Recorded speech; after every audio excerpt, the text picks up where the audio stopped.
আমার বোঝানোর উদ্দেশ্য হলো আজকে আমাদের দুরবস্থা কেন, মুসলমানের যে দুরবস্থা। আমি একটু ঘুরে ঘুরে আনতে চাইছিলাম আপনাদেরকে যে উম্মতে মুহাম্মদের এই দুরবস্থা কেন, যে উম্মতকে আল্লাহ নিজের কুদরতি হাতে বাছাই করলেন, হুয়াজতাবাকুম, যে উম্মতের মাথায় আল্লাহ শ্রেষ্ঠত্বের মুকুট দিলেন, দ্বিতীয় মুকুট, কুনতুম খায়রা উম্মাহ, যে উম্মতকে আল্লাহ নিজের জন্য নির্বাচিত করলেন। আমরা কিন্তু আল্লাহর জন্য আগন্ত, আল্লাহর জন্য নির্বাচিত, আমরা কিন্তু আল্লাহর জন্য বাছাইকৃত। আমরা আসি নাই, আল্লাহ পাঠাইছেন আমাদেরকে। উখরিজাত বলছে তোমাদেরকে পাঠাইলাম। আল্লাহ কেন পাঠাইলেন? আমার জন্য পাঠাইলাম। আল্লাহ নিজের জন্য আমাদেরকে নির্বাচিত করছেন। আমি মিলাই দিব, কোরআন এটাই বলে শুহাদা আলান নাস, কিয়ামতের দিন আমি বিচার কার্য চালাবো, কিন্তু আমি সাক্ষী পাবো তো পাবো কাউকে, সাক্ষী হিসাবে কেউ আমার কাছে পছন্দনীয় না। ও উম্মতে মুহাম্মদী, তোমাদেরকে আমি পছন্দ করলাম, তোমরা কিয়ামতের দিন আমার পক্ষে তোমরা সাক্ষী দিবে। নাইলে বুখারীতে এই আয়ার এই রিওয়ায়াত আসলো তো আসলো কেন? নূহ আলাইহিস সালাম জাতি যখন বলবে যে নূহ নামে আমরা কাউকে চিনি না, আমাদের কাছে কেউ আসে নাই, তো আল্লাহ বলবে নূহ সাক্ষী কোথায়? তো আমাদের কাছে এসে বলবে আপনার পাশেই তো দাঁড়ানো আছে, সাক্ষী তো আপনার পাশে দাঁড়ানো। ভালো মতে বোঝেন, আমরা ইনশাআল্লাহ কিয়ামতের দিন আল্লাহর পাশে স্টেজে দাঁড়াবো। সাক্ষী কোনোদিন আসামির সাথে দাঁড়ায় না। ওই যে অ্যাডভোকেট আছে, জিজ্ঞেস করে দেখেন, সাক্ষী কোনোদিন আসামির সাথে দাঁড়ায় না। দাঁড়ায় নাকি? সাক্ষী তো জজের সাথে দাঁড়ায়, ঠিক না? সাক্ষী আল্লাহর সাথে দাঁড়াবে, বলবে আপনার পাশেই তো দাঁড়ায় রয়েছে। আল্লাহ চাবে আমাদের দিকে আর হাসবে, বলবে কি বলো? আমরা বলবো হ্যাঁ, নূহ আলাইহিস সালাম সত্য বলতেছে, জাতি মিথ্যা বলতেছে। বলবে প্রমাণ, বলে আমাদের কাছে প্রমাণ আছে। ওরা আবার হিট করবে, এরা তো আমাদের জমানায় ছিলই না, আমাদের পক্ষে বিরুদ্ধে সাক্ষী দেয় কি করে? এটাও মনে বুখারীতে আছে। এরা তো আমাদের সময় ছিলই না, রিট করবে, ওরা আবার দাখিল করবে। আল্লাহ আসবে আর জিজ্ঞেস করবে সাক্ষী দাও, দলিল, উঠায় দেখাবে এটা কি? আল্লাহ বলবে আমার কালাম। বলছে হয়তো আমাদেরকে মানেন, নাইলে কালাম হিসাবে বাদ দিয়া দেবে। আল্লাহ বলে আমার কালাম বাদ দেই তো দেই কি করে? বলে তাহলে আমাদেরটা মানে। সূরা নূহ পড়া শুনে দিবে। যেই জাতিকে আল্লাহ নিজের জন্য চয়েস করলেন, আজকে ওই জাতির এই দুরবস্থা হয় কি করে? আমি দুরবস্থা দেখার থেকে দেখাইতেছি। আপনারা মিডিয়ায় দেখেন, ছেলেরা মিডিয়ায় দেখে। আমি তো 14 বছর আগে ফিলিস্তিন দেখা। ফিলিস্তিনের গলি কিয়ামতের দিন বলবে যে এই লোকটা আসছিল। আমার কাছে হুজুরদের মতো জামিউল উলুমের মতো কিতাবই এলেম নাই, যা আছে সব চোখে দেখা। চোখে দেখা বলতেছি, দুরবস্থাটা দেখাইতেছি। আমার যোগ বিয়োগে মিলে না। জামিউল উলুমের মিরপুরের মানুষ, আমার যোগ বিয়োগে মিলে না। যে ফিলিস্তিনে বোম ফাটে কি করে? আফগানিস্তান মাটিতে মিশা গেছে, মন মানছে। ইরাক মিশা গেছে, মন মানছে। কিন্তু ফিলিস্তিন মাটিতে মিশা যেতেছে, মন মানতেছে না, যোগ বিয়োগ মিলে না। কেননা আমি তো খলিল ইব্রাহিম খলিল আলাইহিস সালামের কবর ফিলিস্তিনে দেখে আসছি, এখনো আমার চোখের সামনে বাঁচে। যদি প্রযুক্তি দিয়ে করা যেত তাহলে আপনাদেরকে প্রজেক্টর লাগায় দেখায় দিতাম। যেখানে ইব্রাহিম খলিল ঘুমাইতেছে, ইত্তাখাযাল্লাহু ইব্রাহিমা খলিলা, ওইখানে বোম ফাটে কি করে? একটু ভালো মতে বোঝেন। আমি চিল্লানে অভ্যস্ত না, আর এটাই সত্য। যারা দুনিয়া ঘোরে এদের ভিতরে জোশ থাকে না, আমার ভিতরে জোশ নাই, এটাই সত্য। যেখানে খলিলের কবর, আপনারা আমাকে যুক্তি দিয়ে বুঝান, ওইখানে বোম ফাটে কি করে?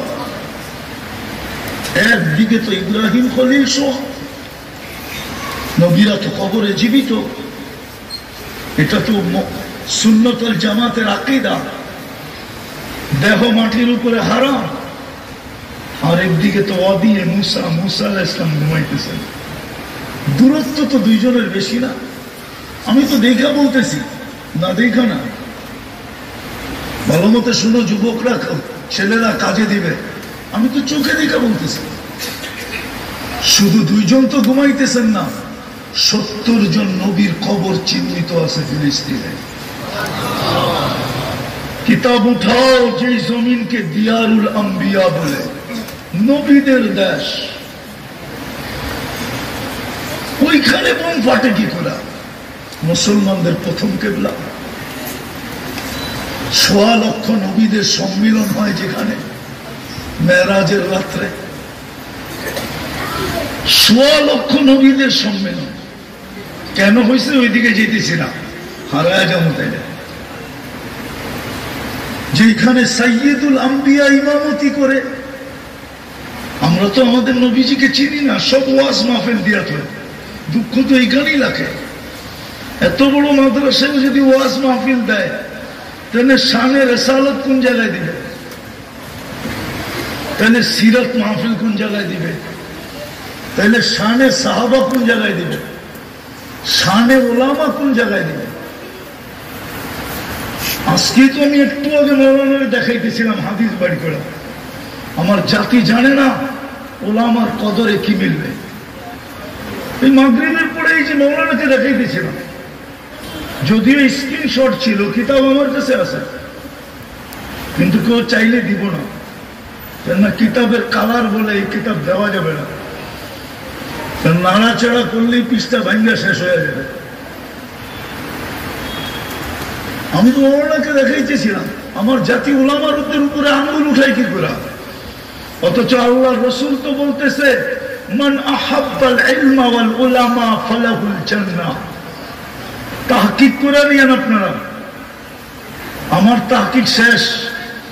আমি মুজাদ্দেদ হয়ে আসি নাই, আকাবের যা লেখছে ওইটাই বর্ণন করতে অভ্যস্ত। আমি আকাবেরদের উপরে আঙ্গুল উঠাইতে চাই না, কেননা আমি তিরমিজি রহমতুল্লাহ আলাইহির জীবনী পড়ছি তো, সেই জন্য ভিতরে গাইতা গেছে। তিরমিজি রহমতুল্লাহ আলাইহি বলছিলেন, আমার চেয়ে বয়সে একদিন যে বড়, ওর ভিতরে আমার চেয়ে 100 গুণ খায়ের বেশি। কেননা ও আল্লাহর রসুলের জমানায় আমার চেয়ে একদিন আগে। আর যে যত আল্লাহ রসুলের জমানার আগে হবে, ওর ভিতরে খায়ের তত বেশি। জয়ীফ আর কবিল আপনারা চিল্লা চিল্লি করেন, আমার কাছে এটা নাই।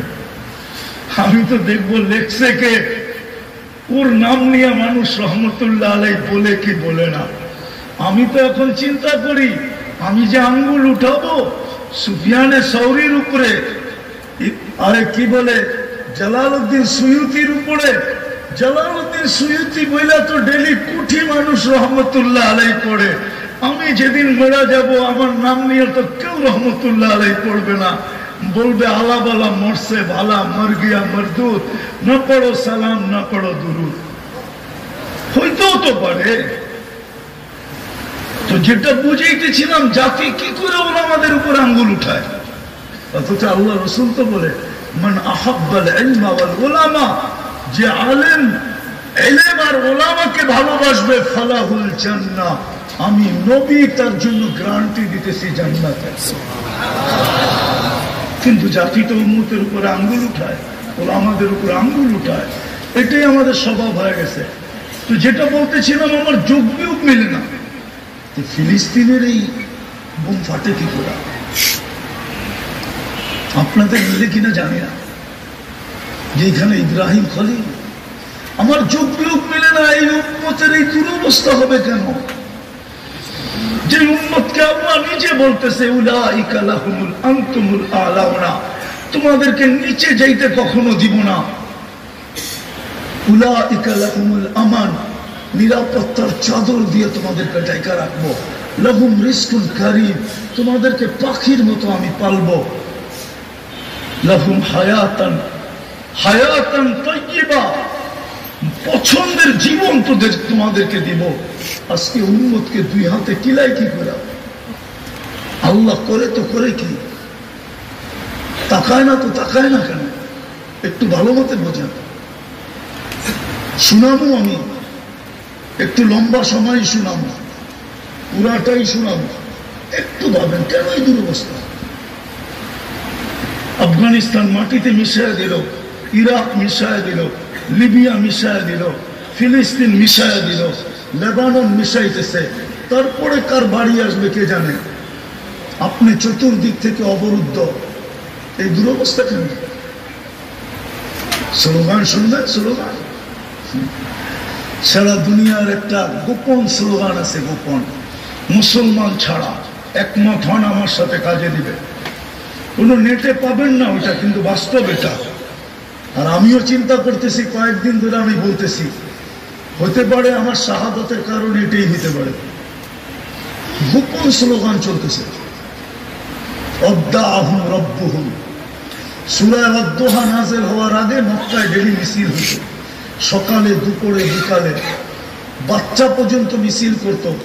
অদ্দাহু রব্বুহু, মুহাম্মদের রব মুহাম্মদকে ছেড়ে দিছে। কেননা অনেকদিন ওহী বন্ধ ছিল, তারপরে আদ-দুহা নাযিল হয়েছে। যে কোনো কারণে ওহী বন্ধ ছিল।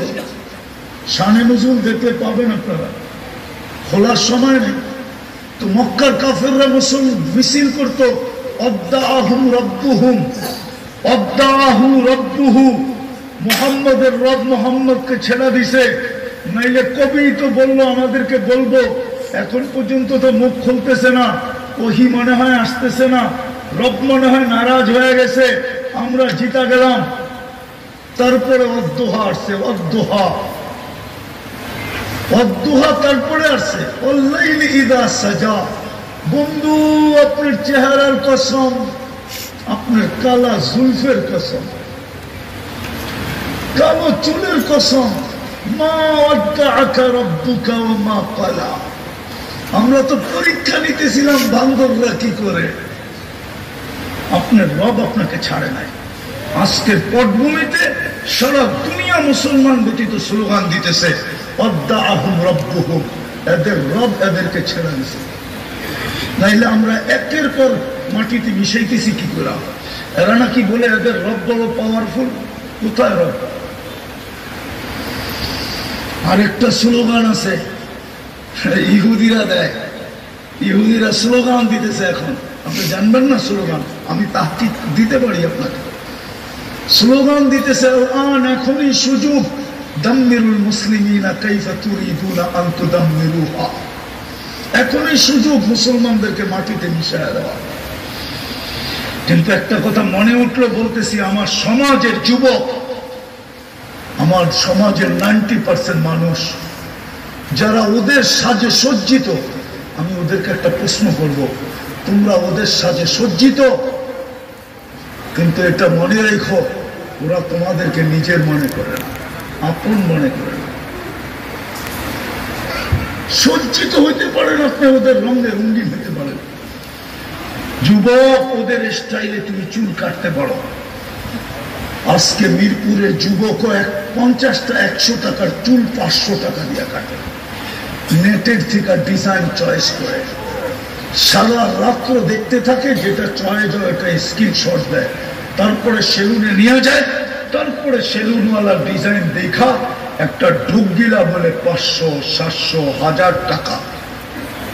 তুমি ওদের রঙে সাজতে পারো, আমার কোনো আপত্তি নেই, কিন্তু এটা ভাইবো না তোমাকে আপন ভাববে।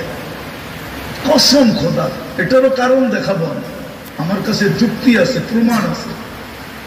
আমি দুনিয়া ঘুরি তো অনেক কিছু চোখে পড়ে, অনেকের ভেদ জানি আমি। হ্যাঁ হ্যাঁ বলবো, একটু দু একটা বলবো। তুমি যতই ওদের সাজে সাজো, যতই আমার দেশ 14 তারিখ ইউরোপের চেয়ে বেশি হাজারো গুণ বেশি হইচয়ের মাধ্যমে উদযাপন করে।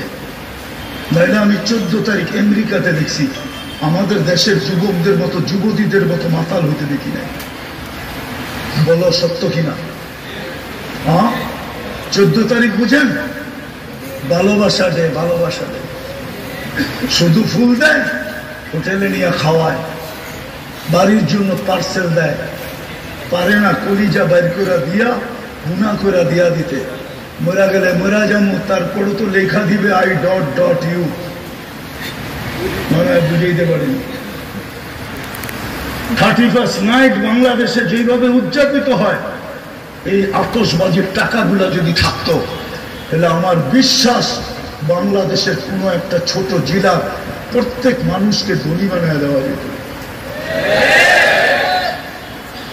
যত টাকা আতশবাজির পিছনে খরচ করা হয়, আসতেছে 31st নাইট। কিন্তু আমি তো সিডনিতে দেখলাম 31st নাইট, অস্ট্রেলিয়া দেখলাম 31st নাইট, কিন্তু সিডনি ব্রিজ ছাড়া তো আর কোথাও দেখি নাই। আপনিও নেটে পাবেন না, শুধু ব্রিজেরটাই পাবেন। চ্যালেঞ্জ আপনার সাথে, এখন যে আপনি সার্চ দেন, শুধু ব্রিজেরটা পাবেন, আর পুরো জায়গাটা পাবেন না, অথচ চতুর্দিক দিয়ে সমুদ্র।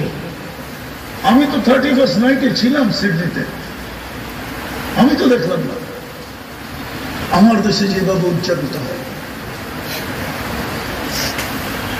কিন্তু ওরা আমাদেরকে আপন বলবে না। কেন বলবে না জানেন? ওরা আমাদের রূপরেখা দেখে না। যদি দেখতই, তাহলে আমি অ্যাডভোকেট সাহেবের সামনে বলতেছি, 500,000 পাসপোর্ট ডেলি জমা নেয়। কোন এমবেসি এখন টাকা ছাড়া পাসপোর্ট জমা নেয়? বলো, আমেরিকান এমবেসিতে ভিসার জন্য কত টাকা জমা দিতে হয় জিজ্ঞেস করেন ওনাদেরকে, ওনারা তো নেয়। কিন্তু ভিসা দেয় কয়জনকে? আমি তো 103টা এমবেসি দেখলাম, 103টা দেশ ঘুরছি, দিদা 103টা এমবেসি দেখছি। আমি তো আপনাদের স্বাধীনতাও দেখি নাই। আমি তো 18ই জুলাই চলে গেছি ইংল্যান্ড। 5 তারিখে রাত্রে আমার ফ্লাইট ছিল ইংল্যান্ড থেকে কানাডা। টরন্টোতে নামার পরে আমি যখন দেখছি ওরা অতিমাত্রায় উৎসাহিত, আমি জিজ্ঞেস করছি এত খুশি কেন? আপনি তো আকাশে ছিলেন, ব্যস্ত, স্বাধীন হয়ে গেছে। আসছি তো আমি আগস্টের 18 তারিখে, আবার চলে গেছি, আসছি সেপ্টেম্বরের 23 তারিখে। ভিসা তো দেয় না, পাসপোর্ট তো ফেরত দিয়ে দেয়। দুরবস্থা খালি। আমি শেষ জায়গায় চলে আসছি। আল্লাহ পাকুর মা, আমাদের বাবা উচিত, নাইলে কিন্তু আমরা বাঁচতে পারবো না। সত্য এটাই, আল্লাহ বড় নারাজ। আল্লাহ বড়, আল্লাহ বড়। কয়েকজন হুজুরের দিকে দেখা সিস্টেম চেঞ্জ হবে না, এটা কিন্তু উম্মত। টঙ্গীর ইস্তেমা দেখা সিস্টেম চেঞ্জ হবে না, এটা কিন্তু উম্মত। মনে রেখেন, এটা কিন্তু এটা কিন্তু এটা কিন্তু বড়, এটা কিন্তু উম্মত, বড় চোখের পানি ঝরানো উম্মত। আমি প্রমাণ দিব, 23 বৎসরে পানির চোখের পানি শুকায় নাই। জিবরিল মিকাইল জিজ্ঞাসা করছে, মা জালা আরাকা তাবকি, যখনই দেখি কাঁদেন কেন? বলছে উম্মতের জন্য চোখের পানি শুকায় না। বলেন, মৃত্যু লগ্নে চোখে পানি ছিল কি ছিল? জিবরিল জিজ্ঞাসা করে নাই আতাবকি ওয়ান্তা ইলা রফিকিল আলা, এখনো কাঁদেন? আল্লাহর সান্নিধ্যে চলে যাবেন। খুশি তো, খুশি হওয়ার তো কথা, কাঁদার তো কথা না। কাঁদেন কেন? ঊর্ধ্ব জগতে তো খুশির বন্যা চলতেছে। জিজ্ঞাসা করছে কেন? ইয়াসিলুল হাবিব ইলাল হাবিব, বন্ধু বন্ধুর কাছে চিরদিনের জন্য চলে যাবে, এর জন্য খুশি চলতেছে। আল্লাহু ইয়ান্তাযিরুক, আল্লাহ আপনার অপেক্ষায় অপেক্ষমান। তাড়াতাড়ি হুকুম দেন, মালাকুল মউতকে হাত রাখো।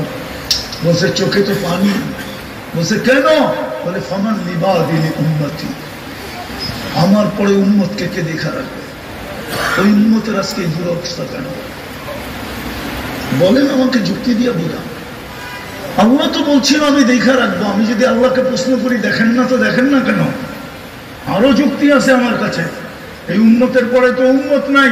আপনি তো বলতেছেন লিল্লাহি জুনুদুস সামাওয়াতি ওয়াল আরদ, আকাশ জমিনের সমস্ত সৃষ্টি আমার সৈনিকের অন্তর্ভুক্ত। এগুলারে পালেন তো পালেন কেন? আমাদের পরে তো উম্মত নাই, কার উপরে ব্যবহার করবেন? আমাদের নবীজির পরে তো নবী নাই, কার জন্য ব্যবহার করবেন? কেন বসায় রাখছেন? দেখেন না ইসরাইল, দেখেন না ওদেরকে দেখেন না ওকে সাকে ব্যবহার করেন না কেন?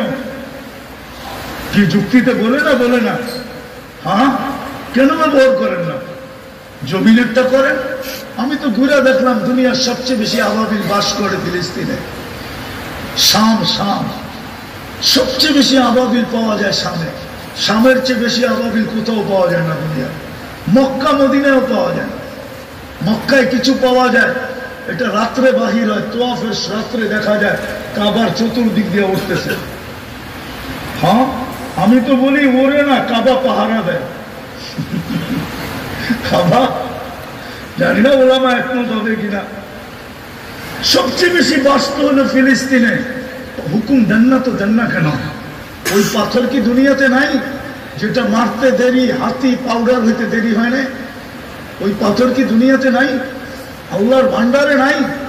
অথচ আল্লাহ তো বলে আমার খাজিনা এত বড়, লাউ জামাআলাকুম আখিরাকুম জিন্নাকুম ওয়া ইনসাকুম ওয়া হাইয়াকুম ওয়া মাইয়িতাকুম ওয়া যাকারাকুম ওয়া উনসাকুম ওয়া ইয়াবিসাকুম ওয়া রুতাবাকুম ফি সাঈদিন ওয়াহিদিন ফাসআলু কুল্লা ওয়াহিদাতিন মিনহুম মাসআলা فآتوا كل واحدة منهم مسألة ما نقص من خزائن شيء كما ينقص البحر إذا أدخل المخيل فيه। তোমাদের সমগ্র সৃষ্টি যদি ময়দানে জমা হয়, আমি শর্ট করতেছি, আর আশা অনুযায়ী আমার কাছে চাও, আমি সবার আশা যদি পুরা করি, আমার ভান্ডারে এতটুকু কমবে না যতটুকু সমুদ্রে সুর ঢুকায়া বাহির করে নিয়ে আসলে মাথায় পানি লেগে কমবে। আমার ভান্ডারে এতটুকু কমবে না। তা আপনার ভান্ডারে কি ওই পাথর কম হয়ে গেল, আউট হয়ে গেল? হুকুম দেন না কেন? ভাবেন কেন এই দুরবস্থা? কেন আল্লাহ তাকায় না? আল্লাহ রসুল তো এখনো কবরে কাঁদতেছে। আমি তো 16ই অক্টোবর ছিলাম, আগস্টে ছিলাম মদিনা মুনাব্বারায়। আমি যখনই যাই আমার মন চায়, হয় যদি একটু অনুমতি দিত তাহলে কবরে কান লাগায় শুনতাম কি বলে। আমি তো পুরো টিম নিয়ে আসতে পারবো এখানে, যারা স্বপ্নে দেখছেন, পুরা জামাত এক স্বপ্ন দেখছেন। আল্লাহ রসুল কাঁদতেছে, জিজ্ঞাসা করছে কাঁদেন কেন? বলছে বাংলাদেশের সরল সহজ উন্মতের জন্য কাঁদি, সাদা সিধা উন্মতের জন্য কাঁদি। বলছে আমার বাংলাদেশের উন্মতের ইমান ছিনায় নিয়ে যেতেছে। কেউ তো বলতেছে ভাঙ্গা ঘরে থাকবো না, স্বামীর কথা মানবো না, কেউ এই স্লোগান দিতেছে, কেউ ওই স্লোগান দিতেছে, কেউ ওই স্লোগান দিতেছে। আমার বাংলাদেশের সাদা সিধা উন্মতের ছিনায় নিয়ে যেতেছে। এই জন্য আমার চোখের পানি। সর্বশেষটা বলতেছি, ওরা দেখেন আবুল সামরকান্দি রহমতুল্লাহের কিতাবের নাম বলবো না, খুঁজে বের করে। সাবুল সামরকান্দি তো লেখছেন, আমি লিখি নাই। আল্লাহ রসুল যখন কবর থেকে উঠবে, চোখে পানি থাকবে, মুখে চিৎকার থাকবে, জিবরিল ময়দান তো পুরাই খালি, উম্মত করি। উম্মত কোথায় গেল? ডাইনে তাকাই তো উম্মত দেখি না, বামে তাকাই তো কাউকে দেখি না, সামনে তাকাই তো কাউকে দেখি না, পিছে তাকাই তো কাউকে দেখি না। আমার উম্মত কই? জিবরিল সান্ত্বনা দিবে, মা সাক্কাল আরদা হাদুন ইল্লা আনতা, আপনি ব্যতীত জমিনের উপরে কেউ ওঠে নাই, নিশ্চিন্ত থাকেন, উম্মত এখনো ওঠে নাই, নবী উঠে নাই, রসুলই উঠে নাই, কোন উম্মত উঠে নাই। আপনার উম্মত থেকে উঠবে, আপনি শান্ত হন, নিয়ে যাবে মাকামে মাহমুদ। বলো ওলামা মাকামে মাহমুদে বসবে কিনা? অথচ আমার জাতি তো ইউনিয়ন পরিষদের একটা চেয়ার পাওয়ার জন্য মরতে রাজি, মারতে রাজি। নিজের আধিপত্য ঠিক রাখার জন্য দেশ বেচা দিতে রাজি না? রাজি না? অথচ মাকামে মাহমুদ পাবে। মাকামে মাহমুদ চিনেন? এটাও তো চিনি না। দুইটাই তো চেয়ার বানাইছিলেন, একটা নিজের জন্য, একটা বন্ধুর জন্য। তৃতীয় চেয়ারের তো কোনো কথাই নেই। একটা নিজের জন্য কুরসি, আর একটা বন্ধুর জন্য মাকামে মাহমুদ। বসবেন তো না, হাত রেখে দাঁড়ায় থাকবেন। আল্লাহ বলবে বসেন, তো বলবো বসবো, তো বসবো কেন? যদি বসলে আমার কুরসি যদি আমাকে উড়ায় জান্নাতে পৌঁছায় দিল, তো উম্মতের কি হবে? কিতাবে তো লেখা আছে, উম্মতের কি হবে? দ্বিতীয় বলছে আমি বসলে আমার অঙ্গীকার পুরা হবে কি করে? বলছে সেই অঙ্গীকার কি আল্লাহ জানেন? বলছে আমি তো উম্মতকে বসে বলে আসছি, মাওয়াকিদুকুমুল হাউস, হাউজে তোমাদের সাথে সাক্ষাৎ হবে। আমি চাই না উম্মত হাউজে অপেক্ষা করুক, আমি চাই আমি অপেক্ষা করি, পিপাসিত উম্মত আসতে দেরি, আমি যেন পানি পান করাইতে দেরি না হয়। বলছে তারপর বলছে দ্বিতীয় আমি মিজানে ছুটে যাব, পাল্লা যদি সামনে না ঝুঁকে তো আপনার প্রতিশ্রুতি আছে সালতো তার সাফিকু সাফা, তো ওইখানে দাঁড়াই আমি চাইতে শুরু করব। এই প্রতিশ্রুতি কাজে লাগাবো তো লাগাবো কোথায়? ওইখানে যা দেখতে থাকবো পাল্লা সামনে ঝুঁকে কি ঝুঁকে না, যদি সামনে না ঝুঁকে তো চাইতে থাকবো। আপনার অঙ্গীকার আছে সালতো তা, আমি চাইলে নাকি দিবেন, সাফিকু সাফা সুপারিশ করলে নাকি মঞ্জুর করবেন। আপনার অঙ্গীকার আছে লা ইউখজিকা ফি উম্মতি, কেননা পাল্লা যদি সামনে না ঝুঁকলো তাহলে তো ঘোষণা হবে শাকিয়া ফুলান ইবনু ফুলান, অমুকের বেটা অমুক, অমুকের উম্মত চিরদিন অসফলতা অর্জন করলো। তো আমি চেহারা দেখাবো তো দেখাবো কি করে? আপনারা বলছেন লা ইউখজিকা ফি উম্মতি, আমি তো মিজানে দৌড়াবো, ওইখান থেকে আমি পলসেরাতে দৌড়াবো। যদি পার না হইতে পারে হয় আফসোস, আমি তো এই কান্না কানতে কানতে কত বৎসর হয়ে গেল। রাগ হয়ে যাবে তোমরা? আজকে কি বার চলতেছে? হ্যাঁ, দূর, সূর্য ডুবার সাথে সাথে শুক্রবার, ঠিক না? রাগ হয়ে যাবা? পায়ে হাত রাখি, একজন তোলাবাও নাই শুক্রবারে 1000 বার দুরূদ পড়ে, এক তোলাবাও নাই। অথচ দুনিয়া বাংলাদেশের সবচেয়ে হাই টেকনোলজি দ্বারা এখানে পাক হয়, নেটে দেখি, ঠিক না? অথচ 1000 বার দুরূদ পড়ে না। মনে হয় না 500 বারও পড়ে, মনে হয় না 200 বারও পড়ে, মনে হয় না 100 বারও পড়ে। কোন যুবক নাই যে 10 বার পড়ে। অথচ হুকুম ছিল রাগ হয় না, পায়ে হাত রাখা। বেকার থেকে বলতেছি, বেকার লাইনে বলতাম না, বেকার থেকে বলতেছি। আল্লাহ রসুল হুকুম দিয়েছিলেন শুক্রবারে আমার উপরে বেশি বেশি দুরূদ করো। 6 দিন যাই ঝামেলায় থাকো, শুক্রবার তোমাদের একটু ছুটি থাকে, আমার উপরে বেশি বেশি দুরূদ করো। জিজ্ঞাসা দেখো তোলাবার হাদিসে আছে কিনা, কিন্তু 1000 দুরূদ তো কেউ পড়ে না। অথচ ফুলসেরাতে দৌড়ে যাবে, উম্মত ফাইসা গেলে দুরূদের গাঁটটি দিয়া পার করায় দিবে, দুরূদের গাঁটটি মাথায় দিয়া। আমি লেখি না, ইমাম কর্তবী লেখছে, হাদিস উঠে দেখেন। আমি ওনার গ্রাম চৈশা আইসা বলতেছি, আমি কর্ডোবা গেছি 2008-এ, আমার সফর ছিল কর্ডোবা, স্পেনের শহর কর্ডোবা, ওটাই কর্তবী। এখন কর্ডোবা, আগে কর্তবী ছিল, ওটাই। আমি দেখাচ্ছি ওনার কবরের চিহ্নও পাই না, আমি দরজগার চিহ্ন তো দূরের কথা, কোনো চিহ্ন নেই। কসরুল হামরায় আমি ঢুকতে পারি নাই, যেখানে মুসলমান শাসকরা 800 বছর ছিল। কসরুল হামরায় মুসলমানের এন্ট্রি নিষেধ, অথচ 800 বছর রাজারা ছিল। হায় হায়, চোখের পানি কাকে দেখাবো? এই জন্যই তো ছেলেরা আমার দিলে ব্যথা, আমি চিল্লাইতে পারি না, নাহলে ঢুস এক সময় ছিল। ওই মসজিদ যেটা 1100 কিলা, ওই মসজিদে আমি পশ্চিম দিকে মুখ করে 1 সেকেন্ড দাঁড়াইতে পারি না, জুতা পড়া ঢুকতে হয়েছে। আমার সাথে একজন পুলিশ ছিল, নামাজ তো দূরের কথা, পশ্চিম দিকে মুখ করার সাথে সাথে বলছে নো, পশ্চিম দিকে মুখ করা যাবে। 1100 কিলা। আমার এই চশমা পাতলা না, এর ভিতরে একটা মোটা লেন্স লাগানো আছে, আমার চোখের পানি শুকায় গেছে। আমি কম দুনিয়ায় কাঁদি নাই, কম জায়গা আমাকে কাঁদায় নাই। আবু আব্দুল্লাহ উন্দুলুসি রহমতুল্লাহ গ্রাম আমাকে কাঁদায় গেছে, নাসির উদ্দিন আলবানির গ্রাম আমাকে কাঁদায় গেছে। একদিনে 5 লক্ষ খ্রিস্টান, মুসলমান খ্রিস্টান হয়েছে নাসির উদ্দিন আলবানির গ্রাম। আমি ওনার কবর জিয়ারত করছি, আম্মান শহরে ওনার কবর আছে। আমি কম জায়গায় কাঁদি নাই, এই জন্য ব্যথার থেকে আমার ওয়াজের স্টাইল ভিন্ন। আমি আপনাদেরকে বাবাইতে চেয়েছি, এই দুরবস্থা কেন আজকে? যারা মাথার উপরে থাকার কথা ছিল তাদের এই দুরবস্থা কেন? ফিলিস্তিন দুরবস্থা যদি না হইতো তাহলে 160টা মুসলমান দেশ, 60টা মুসলমান দেশ।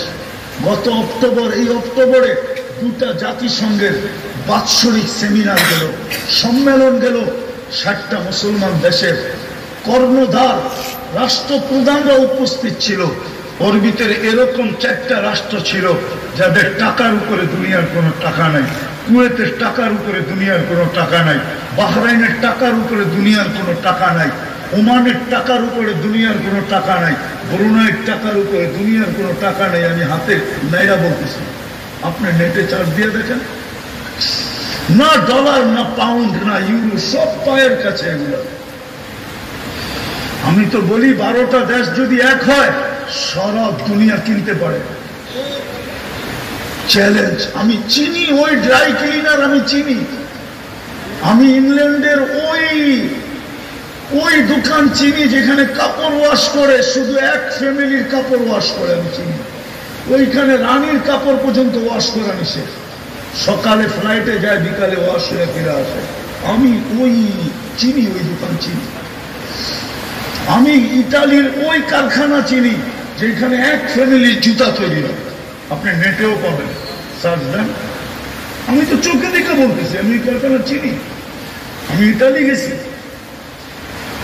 আমি ফ্রান্সে, পুরা ইউরোপ আমার 2008-এর সফর ছিল।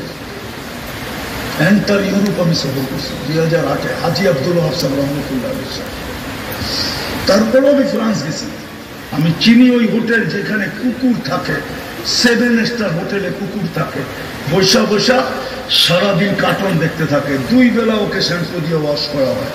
দুনিয়ার দামি দামি ব্র্যান্ডের বিস্কিট খায়, কেননা কুকুর নিয়ে তো সফর করতে পারবে না। হোটেলে কুকুর রেখে গেছে, 7 স্টার হোটেলে। আমি চিনি ওই হোটেল প্যারিসে। দুরবস্থা কেন আমাদের? 2টা সেমিনার গেল, কিন্তু ইসরায়েলের বিরুদ্ধে একটা ছোট নিন্দা প্রস্তাব পাশ করতে পারে মূলক পারছিল। এটা কি দুরবস্থা না? না দুরবস্থা না? আমাদের দুরবস্থা যদি না হইতো, আমি চিনি এই মিরপুর। আমি যদিও খিলগায় থাকি, কিন্তু বড় হয়েছি তো ঢাকা শহর। আমি এই লালমাটি চিনি। কোন পর্যন্ত মিরপুর ছিল আমি চিনি। উর্দু হোটেল পর্যন্তই মিরপুর ছিল, শুধু চিড়াখানা পর্যন্তই মিরপুর ছিল, আর মিরপুর ছিল না। আমি চিনি। আজকেও মিরপুরে পাওয়া যাবে প্রাণীবাদীরা শীতের দিনে সকালে জ্যাকেট নিয়ে আসে, সোয়েটার নিয়ে আসে কুত্তারে পরানোর লেগে। না আসে না? নাই বলে মিরপুরে। আমার খিলগায় তো আছে। ফজরের পরে দেখি খাওয়া নিয়ে আসে, খাওয়াইতে বৃষ্টির ভিতরে। কিন্তু আজ পর্যন্ত তো কোনো প্রাণীবাদী ইসরায়েলের বিরুদ্ধে ছোট একটা প্রতিবাদ লিখল না। বোঝা গেল ওরা আপনাকে প্রাণীও মনে করে না। এটা কি দুরবস্থা না? বাংলাদেশে কি প্রাণীবাদী সংস্থা নাই? বাংলাদেশের প্রাণীবাদী সংস্থা দিছে কিনা বলেন আমাকে, কেউ ফেসবুকে দেখান। আপনারা দেখান, আপনারা তো সারাদিন এটা নিয়ে নাড়াচাড়া করেন। বলেন দেশে কোনো প্রাণীবাদী, কোনো প্রতিবাদ? 2 অক্ষরের প্রতিবাদ দেখ, যেগুলো তো মানুষ, প্রাণী। মানুষ বাদ দিলাম, প্রাণী তো। কুকুরকে যদি এত আদর করতে পারো, ঢাকা শহরে এখন কুকুর মারে না কেন বলেন? উনি তো উকিল সব বলুক। আমি তো ছোটবেলা দেখতাম সিটি কর্পোরেশনের লোকেরা রাত্রে আসতো, ইঞ্জেকশন দিত আর নিয়ে দিত উঠায় গাড়িতে করে। একটা কুকুর মেরা দেখেন আপনি? কেন মারে না? তারা করছে হাইকোর্টে। এখন তো প্রতিদিন রাত্রে ঢাকা শহরে কুকুরের সম্মেলন হয়। আমার বাসার সামনেই তো 15-20টা থাকে ডেলি। পাহারা দিতে থাকে না সম্মেলন করে, এটাও তো জানি না। কোন গলি আছে কুকুরের সম্মেলন না হয়? আপনাকে তো কুকুরের মতো মনে করে না। শেষ জায়গায় চলে আসছি, কেন মনে করবে? এই উম্মত আল্লাহর ধার দাঁড়ছে কতটুকু বলে? হুজুরদের কথা বাদ দেন, আল্লাহর ধার দাঁড়ছি কতটুকু? আমরা 24 ঘন্টা ভোগ করি আল্লাহটা। আমি তো বলি যুবক, তোমার বাহাদুরের উৎস কি উৎস বলে? যৌবনই তো যুবকের বাহাদুরের উৎস। নাইলে ওর দিকে কে তাকাইত? কে ওর হাতে ফুল দিত? কেউ ওর কাছে বলতো একটু লেখা দাও না I.U, যদি যৌবনই না থাকতো। পুরুষের বাহাদুরের উৎস কি পুরুষত্ব, নাহলে ওর পাশে কে ঘুমাইতো প্রথম রাত্রি ভেঙে যেত। মনে হয় বুঝেন নাই, ফিডার খান তো থেকে বুঝবেন, ঠিক না? প্রথম রাত্রি তো ভেঙে চলে যেত। নারীর বাহাদুরের উৎস কি নারীত্ব, নাইলে ওরে পাশে গিয়ে ঘুমায় কে, ঠিক না? নাইলে রিক্সাওয়ালা হাজারো গালি খায়া বাড়িতে ফিরার পরে পরের দিন রিক্সা দিয়া বাহির হয় কি করা? যখন স্ত্রী আর বাচ্চার চেহারার দিকে দেখে তো গতকালকের থাপ্পড় পর্যন্ত ভুলা যায়। গালি তো গালি, নাইলে কোনো ভ্যানওয়ালা অটোওয়ালা চালাইতে পারতো না দ্বিতীয় দিন। ডেলি যতগুলা গালি খায়, মাঝে মাঝে যুবকদের হাতের থাপ্পড়ও খায়, ঠিক না? সত্য তো?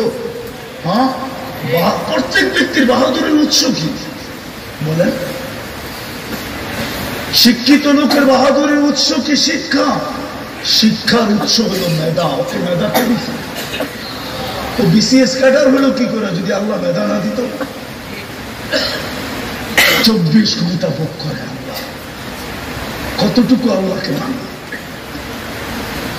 কতটুকু আল্লাহকে মানে, যার কারণে সবকিছু পাইলাম, এত বড় মর্যাদা পাইলাম। আমি দুই একটা দেখাইলাম, ইচ্ছা করলে সুযোগ হইলে সেঞ্চুরি দেখানো যায়। এই উম্মত যে বড় বড় মর্যাদা পাইছেন মুহাম্মদুর রাসূলুল্লাহর কারণে।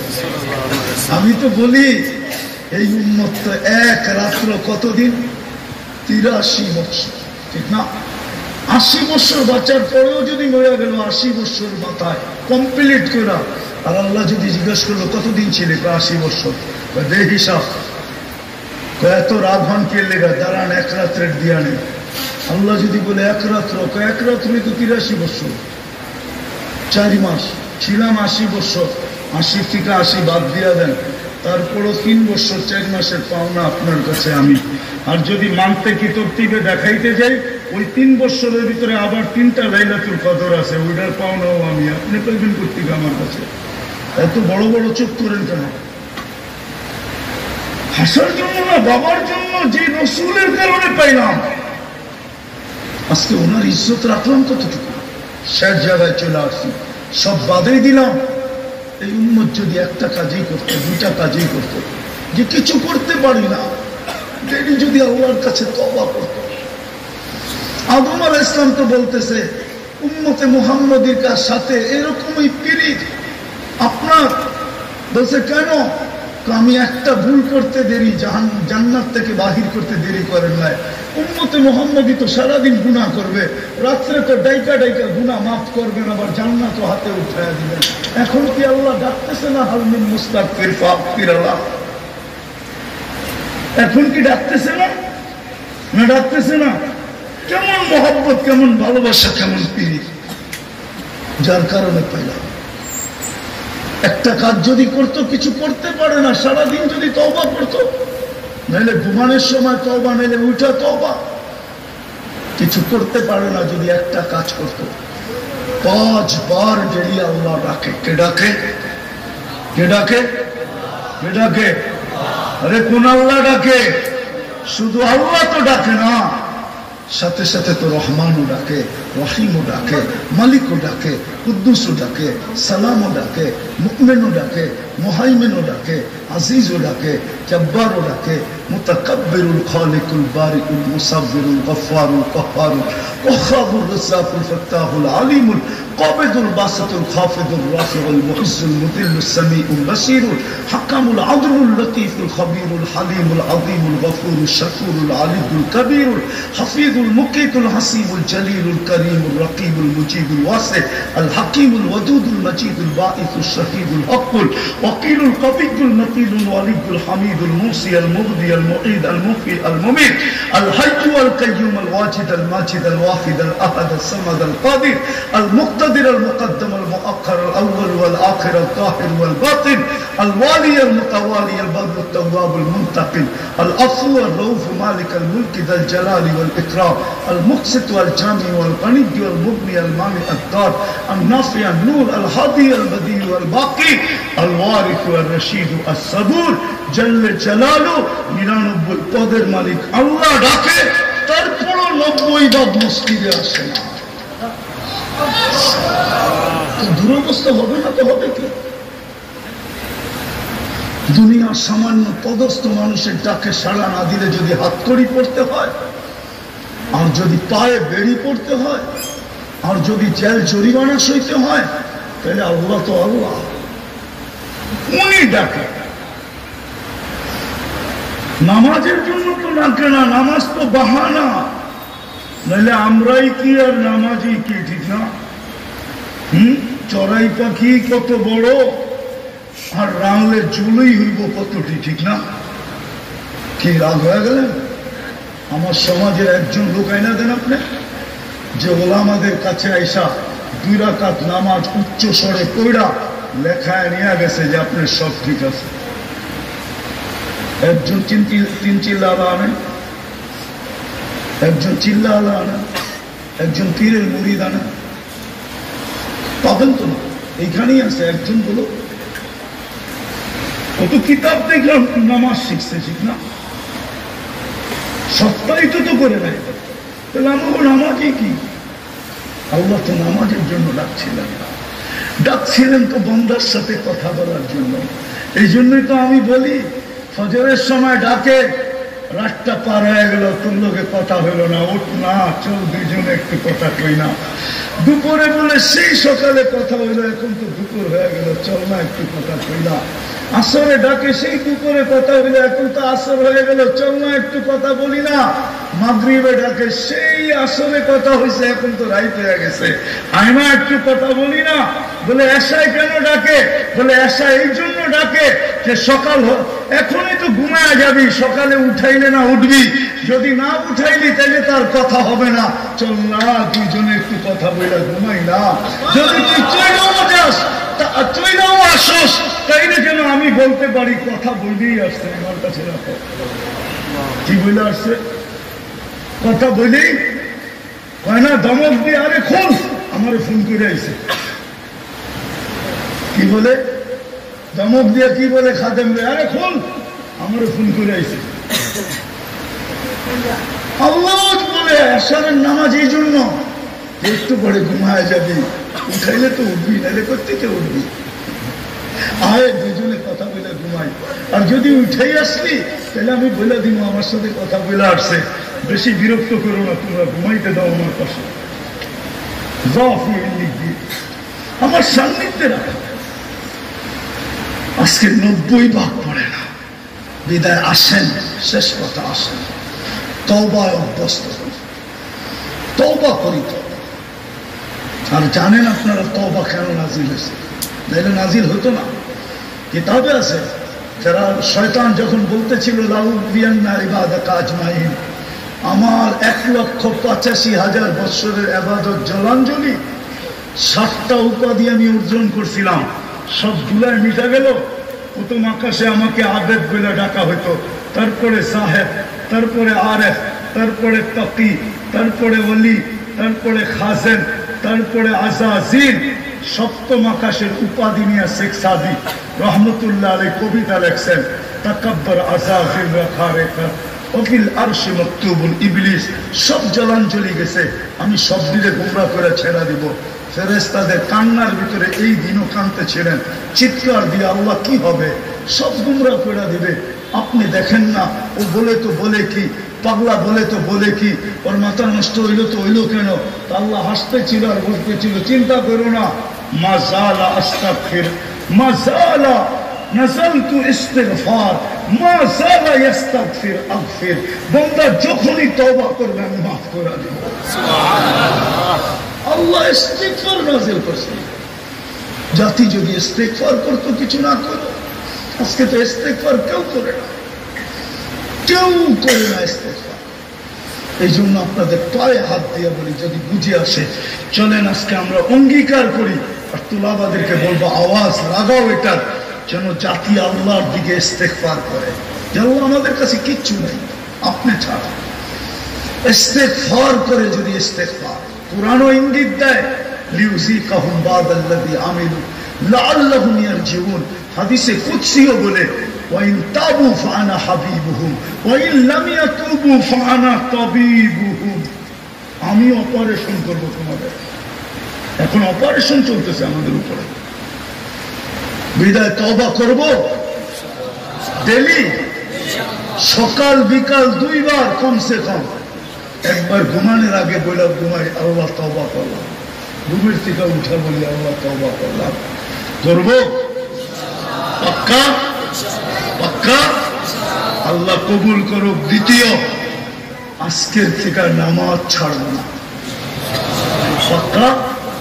হ্যাঁ, নামাজ। তৃতীয়, মসজিদ ওরকম ঘোরা দিব সকালে ফজরে যেরকম ঝুমায় ভরা থাকে। পারবেন? হ্যাঁ পারবেন? শুধু জামাত এই মসজিদ না, এই মসজিদ না, বাংলাদেশের প্রত্যেকটা মসজিদ। আমি গোপন তথ্য দিতেছি আপনার কাছে, আমার কাছে পুরা ডকুমেন্টস সহ আছে। ইহুদিদের কিতাবে লেখা আছে মুসলমানদের জুমার জামাত আর ফজরের জামাত লোক সংখ্যায় যতদিন সমান না হবে ততদিন বিজয়ের পালা শুরু হবে না। না না না না, আমার কাছ থেকে অ্যাড্রেস নেবেন, ডকুমেন্টস নেবেন, নিতে পারেন। ওদেরকে এই জন্যই ওরা স্লোগান দিতেছে এখনই সময়, ফজরের তুলনায় জুমায় কোনো মুসল্লি হয় না। এই ডকুমেন্টস তো আমি গ্রহণ করছি, সংগ্রহ করছি 89-তে। হ্যাঁ, 89-এ আমার সফর চলতেছিল দুবাই আর সৌদি আরব। দুবাইতে এক ফিলিস্তিনি আলম, সে এখনো জীবিত আছে, বড় রাইটার, তার অনেক কিতাব আছে। আমার সাথে দেখা হয়েছে, আমারও বয়স কম ছিল। তো আমাকে বলতেছিল মুফতি তোমাকে তথ্য দিব। আমি বললো কি? আমার প্রতিবেশী আলেম আছে, সে বাবে লুদে বাস করে ইসরায়েলের ভিতরে। একদিন আমাকে জিজ্ঞাসা করছে ফজরের জুমার তুলনায় তোমাদের ফজরের মুসল্লি হয় কতটুকু?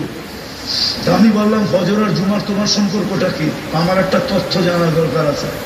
বললো আমি জবাব দিলাম, কেননা তর্কে জড়াইতে চাই না, ও আমার প্রতিবেশী ইহুদি, আমি মুসলমান। আমি বললাম জুমার তুলনায় আমাদের ফজরে কোনো মুসল্লি হয় না। তো বলছে ইদান নাহনু ফিল আমান, তাইলে আমরা এখনো নিরাপদ। আমাদের কিতাবে লেখা আছে যেদিন তোমাদের জুমার জামাত আর ফজরের জামাত সমান হবে ওই দিন থেকে তোমাদের বিজয়ের পালা শুরু হবে। বিদায় চিৎকার দিয়ে বিজয় আনা যাবে না, লেখা রাখেন।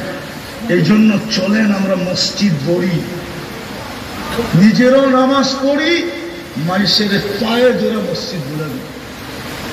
কাম করার আল্লাহ করবে, আমাদের করতে হবে না। যে এই উম্মত দিয়ে উম্মতের হাত কালো করবে না আল্লাহ, করেনি না। আরে দাদারটা যখন করেন নাই তো নাতিরটা করে তো করে কি করে? দাদারটাই তো করেন নাই। আব্দুল মুত্তালিবের হাতেই তো কালো করেন নাই আল্লাহ। আব্দুল মুত্তালিব তো বলছিল আমার উট আমারে দে, ঘর বানতে আইসি, ঘরের মালিক আছে, উট দে। কি ঠিক না? যাওয়ার সময় যখন পাহাড়ে যেতেছিলেন বনু হাশেম আর কুরাইশিদেরকে নিয়ে, তো শুধু চৌখাটে হাত রেখা বলতেছেন আমি চললাম, ইচ্ছা করলে রাখেন, নাইলে ভাঙ্গা ফেলেন, আপনারটা আপনি দেখেন, আমি চললাম। এতটুকুই তো বলছিল, আর বেশি কিছু তো বলে না। তো দাদার ইজ্জতি যখন রাখছেন তো নাতিরটা কেন রাখবেন না? মুহাম্মদুর রাসূলুল্লাহকে মানবে না তো এই ঘটনা? আমি তো বলি সমগ্র সৃষ্টির আগে যদি তাকাই মুহাম্মদুর রাসূলুল্লাহ কোথায়, আমি দেখি আল্লাহর সামনে বসে। কোরআন আমাকে বলে, কোরআন ইন্নাকা লামিনাল মুরসালিন, ইন্নাকা আল্লাহ সৃষ্টির 1000 বছর আগে বলছে। গ্রামার হিসাবে ইন্নাকা বলা যায় না, ইন্নাহু বলা দরকার ছিল। কেন ছিল না তো এখানে? না না, ছিল, সামনেই ছিল। কোন রূপে ছিল এটা আল্লাহ জানে, ছিল, নাইলে ইন্নাকা কেন বলল? ছিল। সৃষ্টির 1000 বছর আগে যদি দেখি তো আল্লাহর সামনে বসা। অস্তিত্বের পরে যদি আমি ভালো মতে তাকাই তো দেখি কওবা কাউসাইনি আও আদনা সুম্মা দানা ফাতাদাল্লা ফাআওহা ইলা আবদিহি মা আওহা। তো তাকাইলে দেখি আল্লাহর পাশে আরশে বসা। ওই মুহাম্মদুর রাসূলুল্লাহর উম্মতের এই দুরবস্থা। আজকে সবাই 2 হাতে কিলাইতে চায়, একজন মাত্র ধরছে, একজন। কয়জন ধরছে? কয়জন? কয়জনকে ধরছে? হ্যাঁ, হ্যাঁ, হিন্দুদেরকে তো আমরা এই মাটির ভাই মনে করি, ঠিক না? মনে করি না? ওরা আমাদের এই মাটির ভাই, আমাদের ভাষার ভাই। আমাদের দেশে কোনোদিন দাঙ্গা ছিল না, কোনোদিন হবে, আমরা হইতেও দিব না। ভাষা ভিন্ন, ধর্ম ভিন্ন, এটা ভিন্ন কথা, কিন্তু আমরা তো এই মাটির, ঠিক না? এই মাটির না, এই ভাষার না, আমাদের সাথে ওদের কি যে দ্বন্দ্ব। একজন ধরছে 18 কোটিরই গলা চেপা ধরতে চাইতেছে। হ্যাঁ, বুঝা গেল পিছে কোনো কলকাটি আছে। ও বুঝা গেছে যে রব মনে হয় সাথে নাই। কিন্তু আমি একটা শেষ কথা বলতেছি, মাঝে মাঝে ইঁদুর ধরতে হলে আটার রুটিতে ঘিমাই খাওয়া দেওয়া হয়। আটার রুটিতে ঘিমাই খাও কি, ঘিরের দাম কম না বেশি? আমি বলতে চাই, আল্লাহ ধরার জন্যই মনে হয় তোমাদেরকে ঘিমাইখা রুটি দিছে। ঘিমাইখা কি করতেছে? একদিন সকালে উঠা দেখবা আল্লাহ আরেকটা অধ্যহা নাজিল করে ফেলছে, দুনিয়াকে দেখায় দিবে। যেরকম বন্ধুকে বলছে মা ওয়াদ্দাআকা রাব্বুকা ওয়া মা ক্বালা, একদিন সকাল দুনিয়া দেখবে আল্লাহ চিৎকার দিয়া বলবে বন্ধুকেও ছাড়ি নাই, বন্ধুর উম্মতকেও ছাড়ি নাই। দেখলাম বান্দররা, আরে বলো না, দেখলাম বান্দররা করে কি? দেখার বিষয় ছিল, দেখা শেষ, এইবার নাইমা এলাম। আল্লাহ আমাদেরকে আমল করার তৌফিক দান করেন। ওয়া মা আলাইনা ইল্লাল বালাগ।